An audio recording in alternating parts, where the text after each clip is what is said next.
Welcome to the 2025 Conference on Engaged Learning. It's great to see so many people here. Thank you for joining us. I'm Jessie Moore, the director of the center, and I'm delighted that you were able to come. Before I introduce our keynote speakers, I want to set the stage for a good beginning and share a few organizational details about the conference.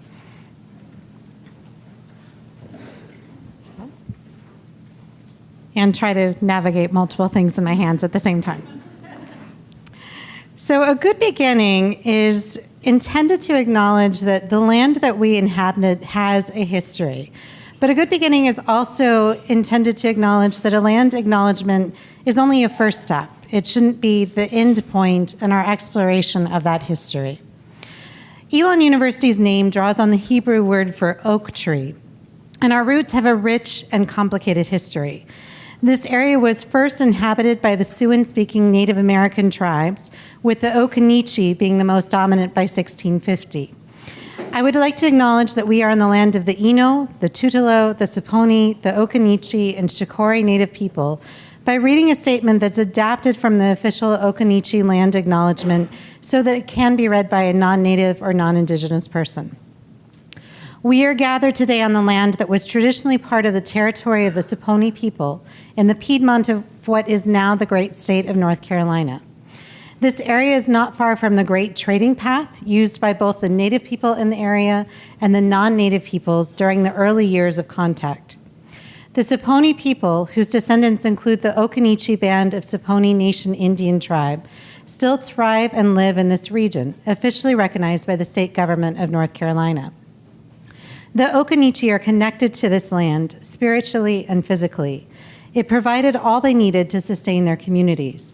They hunted in the forests, fished in the streams, and grew their crops in the woodland clearings. They picked the wild grapes, gathered the acorns, and harvested the poplar bark to build their homes. They raised their children and protected their families. They are bonded and one with the land yesterday, today, and tomorrow. It flows within their veins. Despite how the landscape has changed, regardless of the concrete, asphalt, and steel that covers it today, it is still their home, and the bones of their ancestors sleep in this part of our Mother Earth. As we come together here, do not forget that the Occaneechi people love this land, although most of us who live and work on it today have little knowledge of their past and present existence. They did not sell or willingly vacate the land, so it remains in their hearts. This land does not belong to man. We belong to the land. The Occaneechi people, the Yisa, ask that you will keep these thoughts in mind while here in place and treat it with respect, love, and care that their ancestors did and as they do so today. There's a danger, of course, in land acknowledgements being performative. I hope, though, that centering the land's history and the injustices that have occurred here will prompt us to apply a critical social justice lens to our conversations today and tomorrow as we share and discuss our engaged learning scholarship and practices. In light of ongoing political violence here in the U.S. and in other nations around the globe, I also hope we can heed the Occaneechi call for respect, love, and care, not only to the lands that we inhabit and visit, but also to our fellow humans. Tomorrow we'll acknowledge additional Elon roots. For now, Mokitmichin Kiho, you are welcome here. Few logistics. The conference events today and tomorrow are located in McKinnon Hall in Mosley Center, where we are now, and the Lakeside meeting rooms in the adjoining building, where some of you were earlier this morning, and where we'll return to this afternoon, and the Great Hall in Global Commons. This map gives you a larger perspective of where those are in relation to the Inn at Elon and also our conference parking. Our keynote tomorrow and our breakfast tomorrow and lunch tomorrow will also be in this space. Tomorrow's lunch is a box lunch that you can take with you after the keynote. And then the rest of our sessions will be in Lakeside 212 and 214. To find those meeting rooms, if you weren't in them earlier today, if you go out this hall and turn right, and then just follow the hallway, you'll veer slightly to the right and then go down a longer hallway, but follow the signs. They'll point you to Lakeside. Once you get to Lakeside past a food court area, you'll see an elevator and stairs as both options to access the second level. During the concurrent sessions, Lakeside 213 will be available as a networking space, or if you just need a space for quiet reflection. And then for our afternoon poster session and reception, we'll leave Lakeside, and we will walk along the lake and through Medallion Plaza to Building 57, which is the Global Commons, and we will visit the Great Hall there, which is a large gathering space. There will be several of us from Elon who are walking over, so you can just follow the crowd. Okay, so without further ado, now I get to the extra fun part of introducing our speakers. So today's keynote speakers have led the Center's 2023 to 2025 research seminar on mentoring meaningful learning experiences. Each summer, CEL facilitates meetings for 3 multi-institutional research seminars, and we schedule the conference to coincide with the research seminar that's in its 3rd and final year, which is why you'll see several sessions on mentoring on the conference this year. Pictured from left to right, our keynote speakers are Madzima, Associate Professor and Chair of Exercise Science at Elon University; Tiffanie Grante, a 2023 to 2026 CEL Student Scholar and Rising Senior, majoring in exercise science with a minor in psychology here at Elon; Azul Bellot, just learned the name correction today, so I'm practicing. So Azul Bellot, and last name was what the correction was, and now I'm tripping over your first name, so I apologize. Azul is a 2023-2026 CEL Student Scholar and Rising Senior, majoring in psychology and linguistics at Elon University. Sabrina Perkins is Associate Professor of Psychology here at Elon.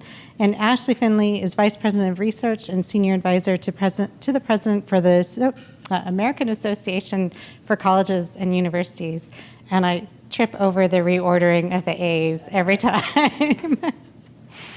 In addition to supporting 4 research teams as they pursued multi-institutional, multi-year, multidisciplinary, and in some cases international research, our leadership team has pursued their own inquiry on mentoring. And today they're sharing what they've learned about mentoring as a meta-hip, supporting success for every student in changing higher education contexts. So please join me in welcoming our leadership and keynote team.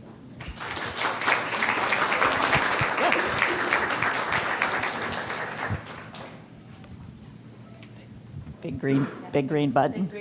Big green button.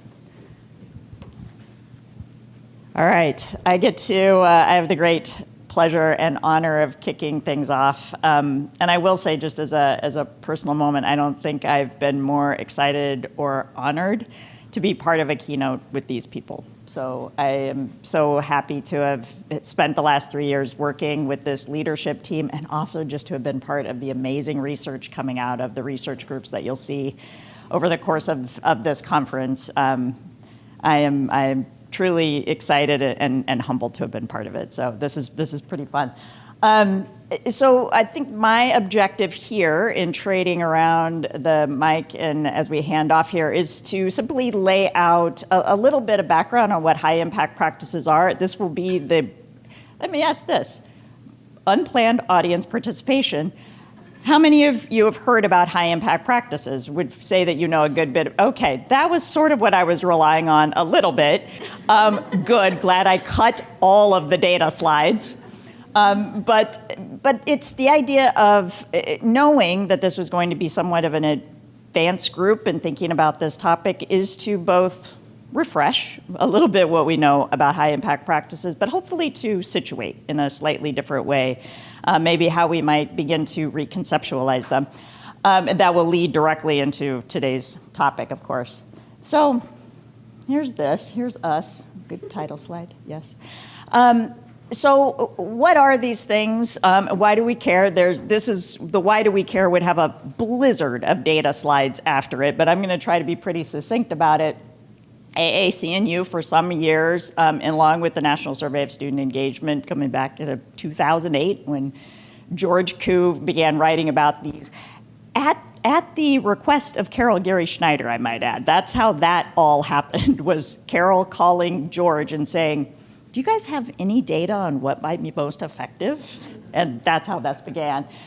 These are the 11 high-impact practices that we have identified at AAC&U. There's lots of discussion about what the list is and why things are on the list. What I always say, by the way, I also had George Koo once ask, why is there a list and what does it mean to be on the list? So there is that.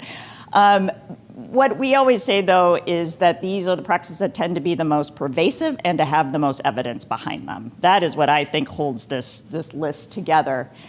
And frankly, when we call them high impact at this point, so many years, almost 20 years later, in how we talk about high impact practices, what we can point to with a good deal of research and evidence is that they are effective not just for retention and graduation, but they affect a whole range of outcomes, from psychosocial well-being to success in career, to different levels of civic engagement, for example. There's a whole cumulative or comprehensive list of what these outcomes are. We also know from some research that I did with Tia McNair back in 2013 that was actually fabulously updated in 2021. Again, I can point you to all of these resources. We know that students' engagement in multiple high-impact practices tends to yield even more comprehensive effects in what we'd actually call cumulative effects. They seem to get more powerful as students take more of them. And then the last one, this has been really said since the beginning of early days with the National Survey of Student Engagement, and we continue to find that the things that work best for all students also do quite a bit to support our underserved students and their success. In some ways, there are studies, for example, coming out of Cal State Northridge, actually reversed graduation success rates for Latino students as they increased engagement in high impact practices. Just kind of stunning levels of different points of efficacy that range here. So after all that, lots and lots of good news. But for our discussion today, it occurred to me that there's two things that are at least missing from this picture. One of which is advising and mentoring. That's actually not on the list. And please know I am doing my very best to subvert from within at AAC&U, so that it appears there. I actually think the work of the last 3 years will have a good deal of impact on that. In addition to the fact that going back, Daryl Hatch and Gloria Crisp's work for well over a decade ago at this point has cited advising and mentoring as absolutely something we should be looking at. There was a little book called Relationship Rich Education that is somewhat of a juggernaut in the world of higher education. But yes, I mean, the way that, Peter Felton and Leo Lambert's work, that has tons of resonance and tons of ways that we are thinking about the efficacy of what meaningful mentoring relationships might look like. There's another really important reason that advising and mentoring really ought to be on the list. In addition to the evidence that we know is there, it actually fits in really nicely to when we look at the quality dimensions of what constitutes high impact practices, which at the end of the day is all about what these practices are. If anyone has taught a low-impact service learning course, that would be me. You know that the only thing that unlocks the high impact of any of them are these quality dimensions. These were written about, suggested back in 2013 or so with George Koo and Ken O'Donnell. I quite like Dr. Moore's update of these. In 2023, it's a tighter list, and it does the brilliant job of calling out cultural wealth and the way in which recognizing students' heritage, background, and strengths is an important part of unlocking their engagement in these practices. So I always reference this one as well, but the fact of the matter is we've known for a long time that the quality, and George Koo named it early on, when done well, these can be effective practices. These kinds of maps point us to what is the when done well. And when somebody asks me, well, is this special thing on my campus a high impact practice? This is what I ask them to look at. well, how much does it do these things? And when, of course, we look at advising and mentoring, we can begin to see that when done well, we will start to see these quality dimensions. So that's another piece of the advising pitch should be there. There's one other thing that's missing about that picture. Go back. There's one other thing that's missing about this picture. Or one thing that I would suggest is not quite right. And that is the fact that they're all connected. It's a lovely graphic, and you will see it no less than 20 times in this presentation. But it's a striking, there's something subtle about both the picture I started with and this graphic that are actually in contradiction, right? The idea that there was something powerful in 2008 about calling out the group. It wasn't like we didn't know things about learning communities. We knew a lot about learning communities. We knew a lot about service learning by 2008. Writing intensive courses, Capstone had all been looked at. There was almost like decades of literature on some of the high impact practices. What became powerful was looking at them as a group. And that is what the cluster of wires would suggest. But if you look more closely at the picture, and it's exactly why I chose this one, you will see they are separate. They are distinct. And so what is challenging about high impact practices, even as we consider them as a bundle of things, and that students' engagement in them might hit, of course, multiple of these things, which is exactly what Tia and I had found years ago, and Derek Price and Associates also found. But they exist as singular, as usually singular pieces of a student's experience. They exist sometimes as islands of innovation on campuses, the boutique programs that people hold up that maybe a few students encounter, but still like kind of separate and really wholly disconnected. So when we talk about meta-hips, and one of the things that I have seen, largely not just from the literature, but also my own engagement on campuses and with campuses, is that there does seem to be a few. And hang with me on this, because this is a new idea, and I am very much workshopping it with this group and with you all now, is I think there's a few that work differently, and that is that they are connectors. They are, in fact, special high-impact practices that connect the others. They are the high-impact practices that, if you add advising and mentoring, facilitate meaning-making for students. They facilitate students' awareness and transparency of the skills that they're developing, and they increase students' sense of purpose of why they're engaged in those. There's a deeper conversation to have here about the actual literature that supports this claim, this hypothesis. But when I talk about high-impact practices now, I start adding this piece. I think we are at a point in our understanding and depth of understanding of these practices that we might think a little differently about how some function. And it's going to be important, in fact, critical to center advising and mentoring in those conversations because it's so powerful in this regard. The final piece, and you're going to hear a lot about this, is, again, the animation, sorry, is that contribution to what we've always called the equity or the equitable outcomes. But here, those three connectors, how we conceive of meta-hips actually plays, again, a really powerful role if we begin to think about, and as we should, of equity ultimately at the end of the day being about supporting every student's success through identifying their voice, through elevating their voice, and empowering them to tell their story.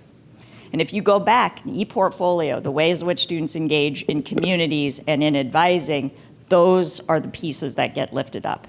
Is the ability for students to find their voice in those practices and expressing that, and then also to tell their story. So that's the provocation to set the stage, literally. And I'm going to hand off to Sabrina. Oh, are you standing? You're going with that? Okay.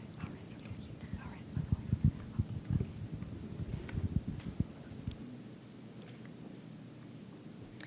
Thank you so much, Ashley, for getting us started. I'm going to build off of what Ashley was saying about mentoring being a meta-hip and talk about what we know about what makes mentoring good. So from our review of the literature, we found that there were some common practices within mentoring used in dominant groups that make mentoring effective. We can categorize those based in two different ways. So one is instrumental supports. This has to do with transmission of skills and knowledge that both help students come to college, stay in college, earn their degrees, and plan for the future.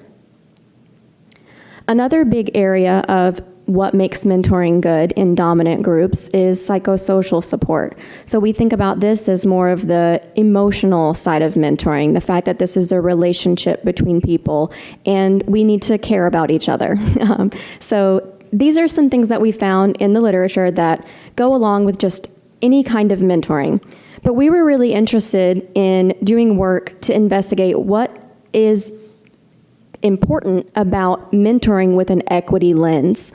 So we did a systematic review of the literature, and we were interested in mentoring with specific historically marginalized populations. So in the background of this slide, I've included just a couple examples of phrases that we've used to identify scholarly work. We were looking for empirical studies that focused on these specific underrepresented, marginalized populations. So our focus today is to share some of the findings from this systematic literature review. We feel very privileged that among us, as this group in front of you, we are comprised of folks that work in many different spaces. So we obviously have several students that we've been working with, and several of us are also taking on faculty roles. So we wanted to focus this presentation on the findings that are relevant from different perspectives that we ourselves also identify with. So we're going to be sharing perspectives from research on students that have been historically marginalized, as well as perspectives of faculty and staff and professional mentors. So we're going to be talking about findings that have to do with what are the characteristics that make equitable mentoring good, and what recommendations do we have for faculty and staff mentors and program administrators and institutions from this systematic literature review that we conducted. So the mentoring models we assessed are listed up here. We looked at models of mentoring that were comprised of faculty, maybe peer mentors, professional mentors, and sometimes mentoring constellations. So these connections where students might have had multiple individuals that served as mentors. Mentoring sometimes took place in general formats. Sometimes it was programmatic in the sense that folks signed up to participate in the mentoring relationship. And then we also found mentoring happening within specific contexts, such as undergraduate research. So this is an iteration of the slide that Ashley presented showing the high impact practices. And I wanted to just kind of talk about this a little bit. For those of you that are really paying attention, you'll see that a few are not listed here. A few high impact practices are not listed. And that's because this graphic is designed to show what are some of the high impact practices that came up in our literature review that talked about equitable mentoring. So if it's not up here, we didn't see that in our lit review. I want to just give you a few examples of some situations that we came across. So when it comes to learning communities, we found studies that were focused on Black men who were student athletes. We found informal and formal mentoring relationships of LGBTQIA students. We found common intellectual experiences in the sense of Black male mentors' experiences mentoring around systemic and racial challenges at predominantly white institutions. We found examples of women in STEM being mentored by graduate students. We found examples of diversity and global learning where mentees were encouraged to embrace and utilize their cultural wealth as a sign of strength. So for some Latina peer mentors, they focused on this transference of familial capital, familia, which is common with students of color who often integrate pedagogies learned in home with classroom settings. We also found some examples of veteran students who were paired with veteran mentors who also participated in group programming and dyadic meetings. There were examples of first-year experiences and mentoring with equity, such as students with disabilities being mentored through the adjustment to college. And there were also undergraduate research experiences where multiple papers mentioned multi-week programs designed to support students from racial minority groups and other marginalized backgrounds in gaining research experience centered on STEM fields, and several involved mentors supporting students in also finding internships. And finally, we also found examples of service learning, where Latina undergraduate STEM mentors attended Hispanic serving institutions. They were paired with classes of middle schoolers, and they focused on transferring that knowledge. So this is just a piece of what we're going to share today. I want to go ahead and pass this over to my colleague, Titch, who is going to talk about some of the things we found from faculty perspectives. Can you advance for me? Thanks. Thanks, Dr. Perkins. So from the mentors' perspective, some effective strategies we saw from the literature review. If you could just go ahead and advance, thanks. So this is not an exhaustive list, but there were some themes that came out from our literature review. And so one of the first things is, when we as mentors, when we're mentoring historically marginalized students, is really focusing on trying to prioritize building trust and rapport really early and explicitly. And one of the key things that could be really helpful to do this is to clarify expectations in the relationship, and even things like being explicit, saying like giving the student permission to call you their mentor. Sometimes some students need that actual explicit clarification of expectations of the relationship. And then also, with those expectations, a great way to, really build and trust and really maintain that over a long period of time is to follow through on the commitments you make. And so that's really important. Offering structured opportunities for interaction can be really, really important. So this could be journal clubs if you're doing with research, working together with research teams, lunches, just opportunities just to initiate contact and to be proactive with engagement with students. That can really create that initial build of trust and rapport. Also, this could be included in investing beyond, program expectations. So if the students are part of a research summer session or part of a mentored experience, but taking some time to build connections and increase contact with the students beyond those established programs can help increase building trust and rapport. And then in regards to, being cultural and identity responsive and being aware and having that cultural humility, a couple of things came out with regards to recognizing, and this is something that personally for me too, is that interest and enthusiasm can be reflected differently based off the culture that you come from. So as a black male who's foreign, sometimes, if you're quiet in a meeting or something, or a certain situation, sometimes that can be reflected as disinterest sometimes, or lack of motivation, initiation. So being aware that interest can come through in different culturally nuanced ways. Trying to, educate yourself and doing the work to, adjust your mentoring style, to be more culturally responsive could be important. Again, being proactive with engaging and initiating contact and communication with your mentee can really help, particularly with students from cultures that aren't going to be aggressively chasing the mentor as well. Okay. And then, as we all know with mentoring, a mentor can be a good and effective sponsor for students. And so being intentional to, connect your mentees with other people, expanding their network, using as mentors our social capital, our positional power and capital to open those doors for our mentees could be really helpful, as well as giving them insights into the hidden curriculum and just some of the rules and behaviors of academics, our professions, helping demystify some of those career pathways could be really impactful.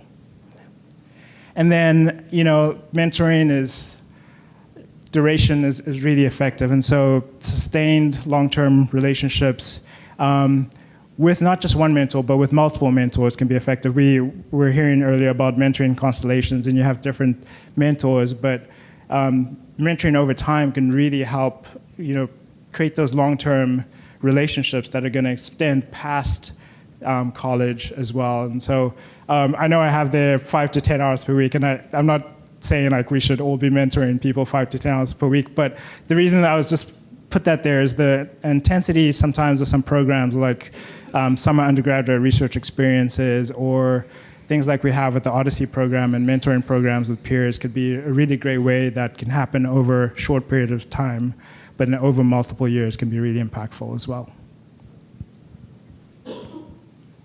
Wonderful. Thank you so much. So I want to share from the literature review some specific recommendations that we found that are recommendations for mentors. So the first recommendation is we have to do the work. So what do I mean by do the work? Really, the first step in any kind of equitable practice involves self-examination. So as you all were enjoying lunch, we added a couple of handouts to the tables, and some of these questions on the tables are meant to sort of spark that self-reflection. This is an ongoing kind of thing that we have to do. We're never done with self-reflecting and learning more about our own kind of backgrounds and reasons for why we're interested in doing this kind of work. I wanted to share this model from the Pelias Center for Higher Education. This is a model that captures the idea of shared equity leadership. This comes from a multi-institutional research effort designed to bring equity to higher education. And you'll see at the center of the model is the personal journey. So in doing this personal work, we can think about why are we interested in equity and equitable mentoring? What sustains us in this work? What positions do we hold within our institutions? And what identities, more importantly maybe, do we hold that hold maybe positions of privilege or positions that have been historically marginalized? So if we move out from the personal journey, you start to see some of those values that come into play. So these were also on the handouts on your tables, where you can see when we align our values with our behaviors, that helps sustain this work. And it helps us show up more authentically in our relationships with our colleagues and with students and with each other. So we have to do the work. Doing the work also means we need to learn. Many of us were never trained how to be mentors, first of all. And according to the Chronicle of Higher Ed, most faculty in the United States are white. We have an increasingly diverse student body, so that means we have a lot of learning to do. Mentoring skills can be learned and developed, and that's really good news. There are a lot of articles that we read in our lit review that stress the importance of culturally informed, sociopolitically informed, disability informed, diversity informed mentoring, and we have to do that work. A few examples of how this shows up.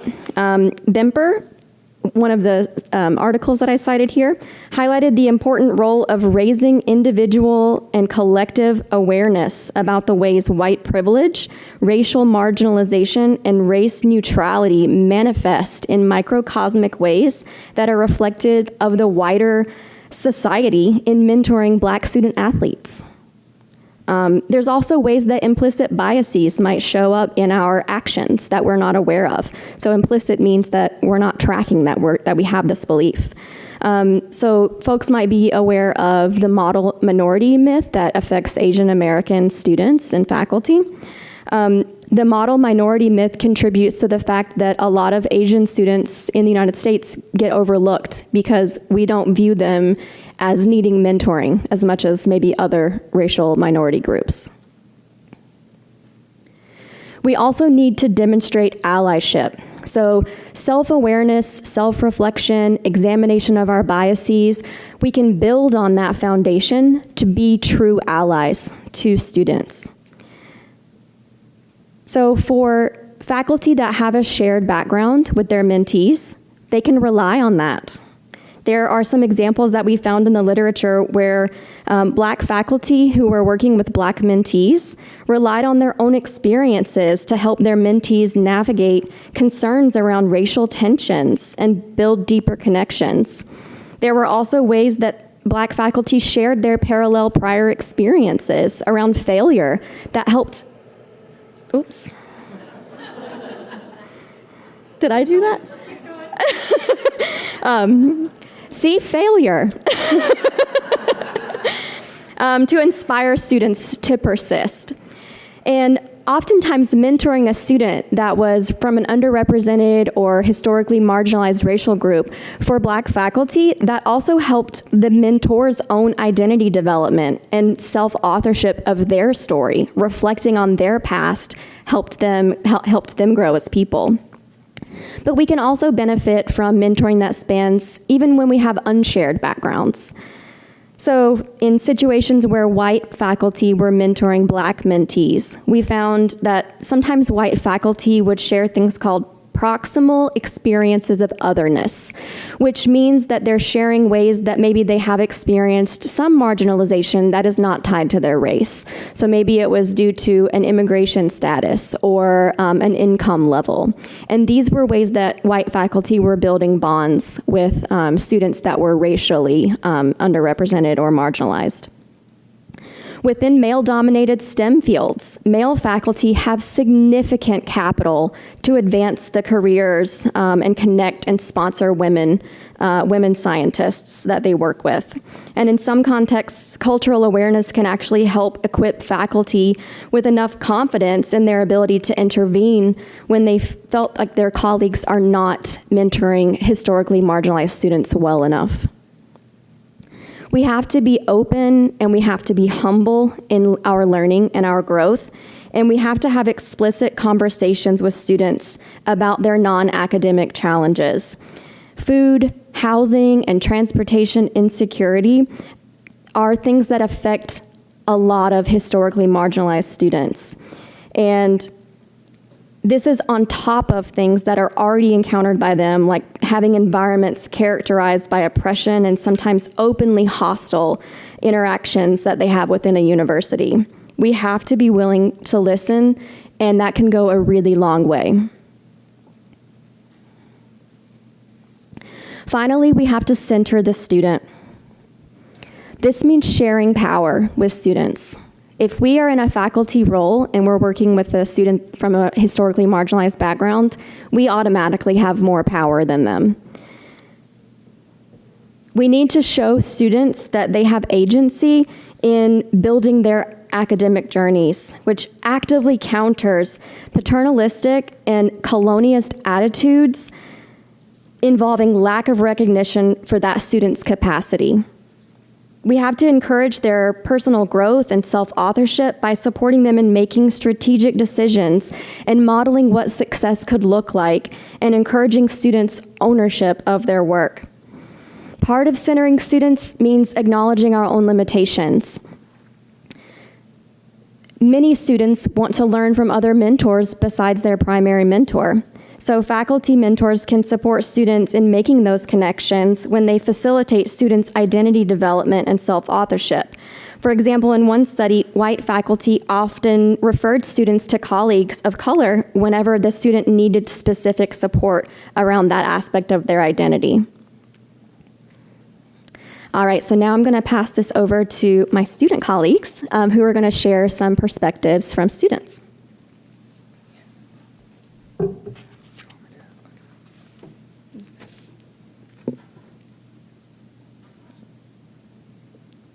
Okay, so before this presentation, we had you guys answer some questions at your table, and it was one of the questions that were asked was, which effective approach do you think that students found to be most effective in the mentoring relationship? And even so, we had you guys choose one option, but in all reality, all four of these options were emphasized by students to show that it was effective in the mentoring relationship. So we're just gonna go through and share with you the student perspective and what we also found in our research.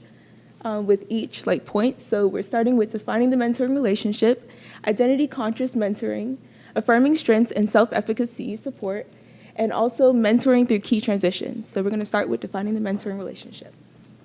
Yeah, so let's start with the cost of passive mentorship. It's more of a help on call model.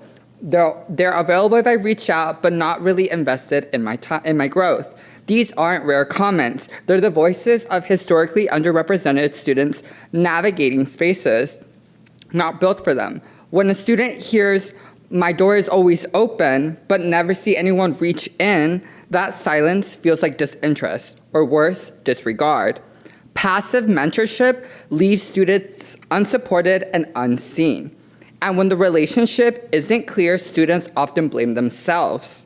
Vagueness feeds into this imposter syndrome, but clarity can help build trust. It lets students know what to expect and creates the foundation for real, meaningful mentorship. For students already caring so much, clarity is not optional, it's essential. Mentorship without cultural awareness can be harmful. For many of us, identity is foundational. It shapes how we move through school, through systems, through life. But too often students hear, "I don't see race," or "I treat everyone the same." That kind of neutrality doesn't create fairness. It creates inequalities. 76% of Latinx students at predominantly white institutes say they lack cultural relevant mentorship.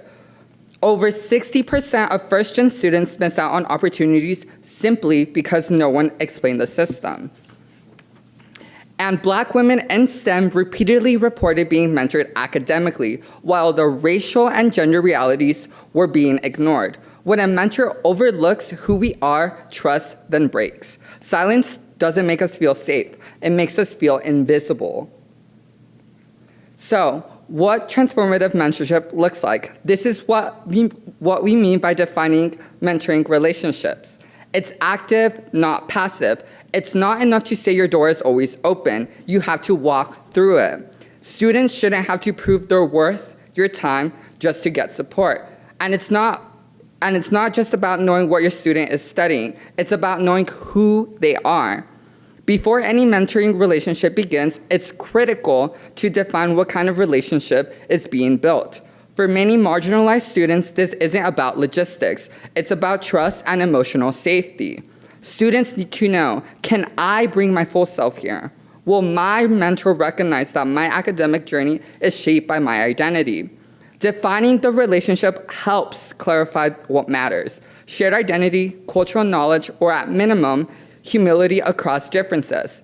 Without that clarity, students are left guessing, and guessing often means distancing. Clear expectations build real connections, and that is what transformative mentorship looks like. Okay, so for identity-conscious mentoring, so we found that identity plays a role in every aspect of the student's perspective, or of the mentoring relationship. So even if the mentoring relationship is strictly focused on academic or career focus, we must understand that the mentee brings their whole self to the mentoring relationship. So they bring their backgrounds, their identity, their lived experiences, and their cultural context. So mentors need to understand that you're not just mentoring someone academically or professionally, but you're mentoring that full person. And identity will always be a part of the conversation, whether it's spoken of or not. So our key points that we found inside our research is that shared identity builds trust, whether it's racial, social, economical, cultural, gender-based, or even first-gen student status. So having a shared identity oftentimes made the student feel more comfortable with their mentor, and even it reduced the room for code switching. But while similarity helps, it isn't required. And the truth is that shared identity can be an ideal mentorship dynamic for the student, but it's not always possible, especially in higher educational settings where diverse representation is still growing. So what is required? Mentors must do the work. They must first understand privilege, biases, and also identity gaps. But don't burden the student to teach them who they are. Let them share their story, yes, but it's important for the mentors to do the work by coming into the relationship informed, prepared, and ready. When mentors are intentional about acknowledging and affirming the identity from the start, it builds trust, belonging, and a sense that the mentee doesn't have to leave part of themselves at the door when entering into the mentoring relationship. So do the work by understanding the gaps and the stigmas and the barriers that are tied to the identities and acknowledge them, but don't limit the student to those stigmas, but rather help them navigate them. And this might include asking, what might the student find offensive in the mentoring relationship? What identity-based challenges might they face in that mentoring environment and also outside the environments? And also, as a mentor, what strengths do I bring that I can support the student in?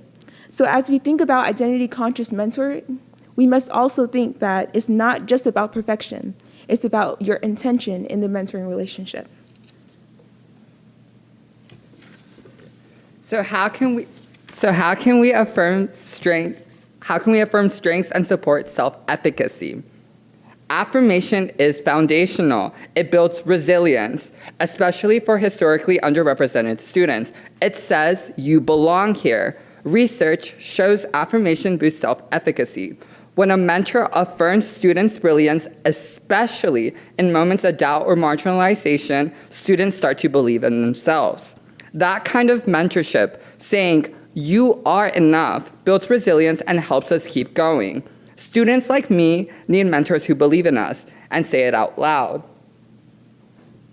Mentorship that sees you truly goes beyond guidance. Again, it's about affirmation and belonging. For students who are constantly facing exclusion, affirmation is a lifeline. It builds resilience by helping us see our worth when we feel invisible or unsure. Research again backs this up. Mentors who affirm not only academic ability but identity increase self-efficacy and confidence. I know this firsthand. As a trans Latina first-generation student, having a mentor who believed in all of me made the difference between feeling like I belong and feeling like I didn't. Their affirmation wasn't just encouragement. It was a message that I was enough, that my whole self mattered. That kind of mentorship keeps students like me engaged and hopeful. Students navigating systems not built for us need mentors who see us. And finally, as faculty, your words shape whether students stay or leave, especially students navigating racism, transphobia, classism, ableism, systems that question their belonging every day. Affirmation is not charity. It's not fluff, it's a responsibility. It's what builds belonging, and belonging keeps students here. So ask yourself, am I affirming the students' unique strengths? Do I acknowledge how far they've come? When they struggle, am I reflecting their potential? Students don't just need advice, they need truth, perspective, and belief, especially when they can't yet see it themselves. Mentorship is not neutral. It can either build students up or let the systems push them out. So choose to build. Okay, so our next point that we are making is mentoring through key transitions. So underrepresented students often struggle quietly, long before the grades start dropping or the red flags are shown. Sometimes the students are carrying cultural expectations, family responsibilities, or isolation of being the only one inside the room. And these can build up and can form emotional and mental walls that make it harder for them to reach out and imagine a clear way forward. And that is why early mentoring through these key transitions is helpful and so essential. So the first P that I have up here is prevention. Oftentimes we start with mentoring starts early. So from the transition from high school to college, or choosing a major, or all the way up to graduation to post-grad and everything in between. And I want to emphasize everything in between. So they don't just react to the crisis, they interrupt it. And instead of over-normalizing the struggles and saying, oh, this is just a part of the college experience, a good mentor takes the time to outline these outliers, and the specific barriers that come with the student's background and the identity and lived experiences. It's about catching the weight before it becomes too heavy for them to carry themselves. Now, I saw this firsthand as an Odyssey scholar, where I had the opportunity to be a mentee and also a mentor. And what makes Odyssey a phenomenal program is how early and consistent the mentorship begins. So where as mentors are matched with first years coming into the program, and before they step foot into their their academic career, we guide them through what they should expect, answer any academic questions, personal questions, and walk alongside with them throughout the year. And because the program is built on representation and diversity, it helps create a sense of belonging before they even begin their academic career. Now, the second P that I have up here is pressure. Many underrepresented students are under invisible pressures to make their family proud, to choose a secure pathway, or to even succeed in spaces that they've never seen their identity succeed in. And sometimes they're trying to live up to expectations that were never set for them or that were never built with them in mind. So mentoring becomes a safe space to unpack all of that. And it invites the students to ask, why am I pursuing this? And is this really what I want? Then comes the presence. Mentors must be more than a check-in point. Presence means consistently showing up and seeing the whole student, their identity, their backstory, and the things that they're not willing to say out loud. And not every student is going to be ready to open up right away, especially if trust has been broken before. But that's okay. What matters is being there, not just physically, but emotionally and relationally. And through those key transitions, let it never be said that, oh, my mentor was never there. A good mentor will show up, and presence builds trust. And when it's all done, it leads to power. Not power over the student, but power within the student. Power to make bold decisions, to ask the hard questions, and to own their future without shrinking who they are. Mentorship, especially through key transitions, gives underrepresented students the confidence not to just survive college, but also to thrive in it as their full selves.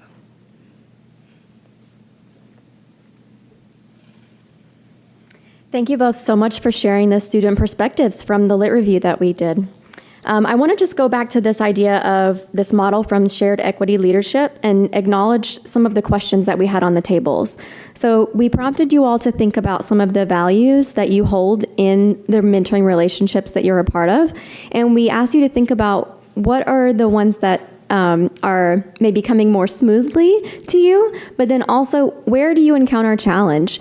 And we wanted to acknowledge that in our literature review, we uncovered lots of ways that folks might encounter challenge in doing equity work, and it has to do with sometimes the structural kind of barriers. So we wanted to spend just a few moments talking about what institutions should do to make equitable mentoring more possible. So the first thing is institutions should hire, consult, and compensate. So we need to hire diverse faculty and staff who want to be mentors. We also need to listen to student perspectives. What kind of mentors do students want? Institutions also should cultivate relationships. This means holding strategic, recurring, and informal opportunities where students can connect with faculty. And this will not only facilitate the initial kind of introductions to mentoring, but could also help maintain those relationships over time. Institutions also need to help mentors learn. I talked about how there's a lot of ways that we can continue to grow on our personal journeys as mentors and continue to learn about ways that we can work with many different kinds of students. So this means marshaling data on inequalities. Where are the inequalities within your institutional structures, and how can they be combated? We also need to incentivize or facilitate professional development for faculty mentors. And finally, we need to hold mentors accountable.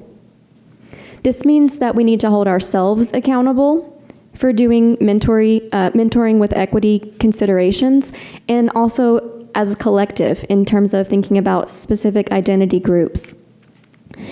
Holding ourselves accountable might be informal, or it could be formal. So an informal way of holding ourselves accountable could be checking in with someone how a professional development opportunity went.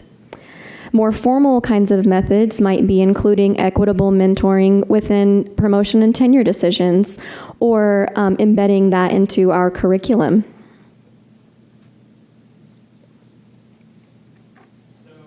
Just to kind of bring us back, so this is where we brought you to today. We reviewed the literature to look at mentoring relationships with equity in mind, and we approached this looking at effective strategies and approaches from the mentor's perspective as well as the student's perspective.